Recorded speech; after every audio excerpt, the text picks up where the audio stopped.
Have you ever visited Australia?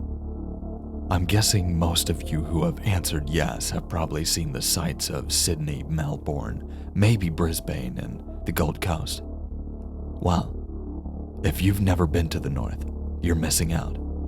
Picture sprawling white sand beaches, lush rainforests, and rolling green hinterlands. At the heart of all of this, North Queensland, tropical urban playground, Cairns. It's truly beautiful and not to be missed. At least, that's what I would have told you before my last trip up that way. There's more than enough to do in and around Cairns that you could easily fill a 2 to 3 week itinerary. And indeed, I did. I snorkeled, I dived, I fished, I hiked, and I swam to my heart's content. The whole trip was set to accumulate with a 3-night hike and a camp excursion into one of the region's most extensive rainforests, the Daintree. A group of 5 of us, including the tour guide, would take part. They like to keep the groups for these tours small so as to minimize their impact on the natural environment. We set off early on Sunday morning. Fog enveloped over the road as we headed towards our point of entry. My senses went into overload as soon as I stepped out of the van and took in the smells and the sights of the rainforest. It was nothing short of breathtaking. Hours and hours we trekked, our guide ensuring that we were following the right path of relative safety along the way. I say relative because, well, that's what it was. We all signed waivers before embarking on this tour, and we were all aware of the risks. There are a great many things within the Aussie rainforest capable of killing you, not least of all the mighty cassowary birds, and if you get close enough to the Daintree River, you might just wind up an easy meal for a croc. I was confident, however, that our guide was getting us through safely. I wasn't going to waste my time worrying about things that could go wrong when I was surrounded by the most beautiful natural scenery on the face of the planet Earth. Day 1 came to an end, and it was time for us to set up camp. We did so in a small little natural clearing. That was part of the appeal to this tour.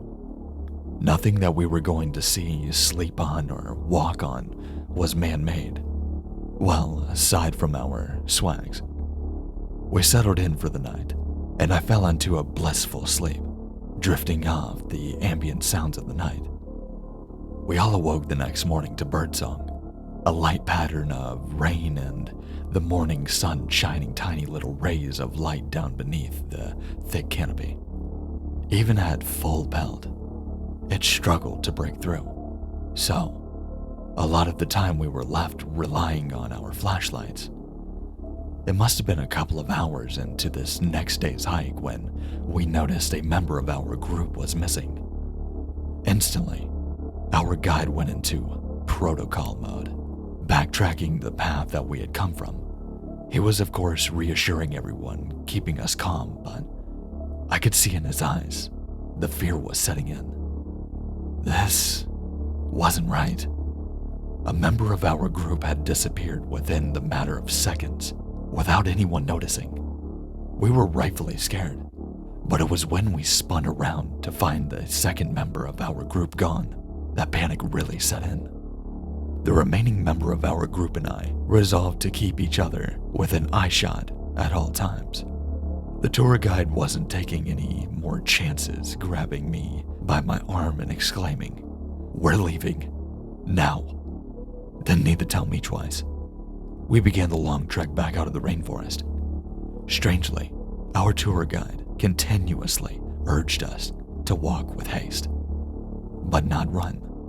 I found this odd. If there was something out here picking people off, wouldn't we want to get the hell out of here as fast as possible? Occasionally, our pace would quicken into a jog and our guide would hiss at us, "Slow down. Do not move too quickly." And so we obeyed, walking as quickly as we could while making the least amount of noise possible. As we walked, I began to notice things. Shadows just out of the corners of my eyes, imperceptible at first, but more and more noticeable the longer we walked. They began as flashes, something I could pass off as nothing, and at first I was resolved to not look anywhere but straight ahead at our tour guide. It wasn't until one of these shadows caught my eye and then failed to leave the edges of my vision that I took a peek. Not normal. What I was looking at was entirely wrong. Something resembling a human form, but not quite there. It was hunched, thicker than it should be, a look of complete and total emptiness on its face as its beady black eyes stared back at me. A feeling of something ancient, something primitive, something altogether wrong. The others had noticed it too, it seems. As all three of us now locked in the trance I had found myself in, our breaths short and quickening, and as we gazed, it began stepping forward. One step, then another, then another. The crunch of the dry leaves beneath its awful form was enough to snap us out of our stupor, as our guide breathed a series of words which we followed without question. On my mark, follow me. Do not look back. Run. And so we did. We ran. We ran faster than I ever thought was possible. All the while, I could hear something behind us, something inhuman, something much faster than it looked like it should have been. I began to feel my breathing intensifying, my lungs burning, my legs inevitably turning into jelly. Adrenaline was pushing our bodies far past the point of physical exhaustion, and I knew it would only be a matter of time before instinct could fuel us no longer. For one of us, this would sadly not be an issue, as I saw a black flash roar past me and drag my one remaining tour companion into the forest. I heard the most god-awful scream I have ever heard, and as I continued to run, to my horror, I heard the unmistakable sounds of a man being eaten alive. Those sounds will haunt me until the day I take my final step into death's embrace myself. We didn't stop. We continued running until the canopy began to open up, until the sunlight began to beam down on us, until finally we emerged from the damned forest, from that nightmare. The two of us practically threw ourselves into the van, and we floored it off down the tiny access road. I lay in the back exhausted, traumatized and absolutely devastated. I had just witnessed something not of this earth, something vile, something evil. I would never forget the look of that thing as it took those slow steps towards us. That look on its face, that look of utter indifference towards us. It had no sympathy for us. All it knew is that it was hungry. But no, it was worse than that. The way it coldly approached us, it did not throw itself at us in a fury. It wanted us to feel true, cold, dead gripping fear before it ate us. I've never experienced a feeling like that before. A feeling of complete and total lack of empathy being felt towards you. It is the most helpless feeling I have ever experienced in my life, and I hope I never have cause to feel it again.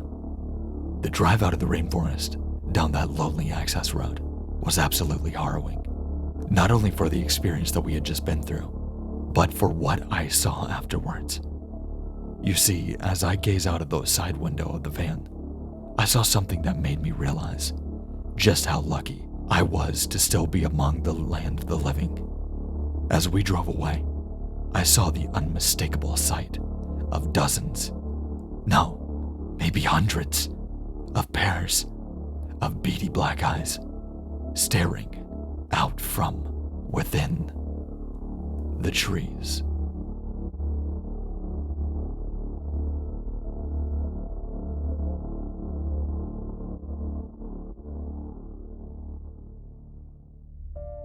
Thanks for watching. I really hope you enjoyed it. I apologize if this is kind of a shorter upload. I had some stuff happening and I got really late and I had to get something out for you guys. But this story is fantastic.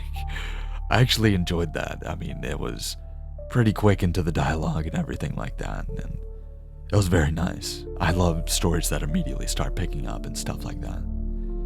But I do want to say a huge thank you to Creepy Oz for allowing me to do this. It's very nice, and it was a fantastic story. I've got a couple more from them, so if you guys would like to hear those, make sure to let me know. Make sure to like, comment, and if you are new to this channel, since apparently I cannot English, make sure to subscribe. I've got a lot of content, a lot more coming, and I'm definitely stacking up on content right now. So, with that being said, make sure to check out the links in the description as well, like Twitter, Instagram, everything like that, yada yada, Gmail, you know. But, with that being said, stay safe, stay scary, and I'll see you in the next one.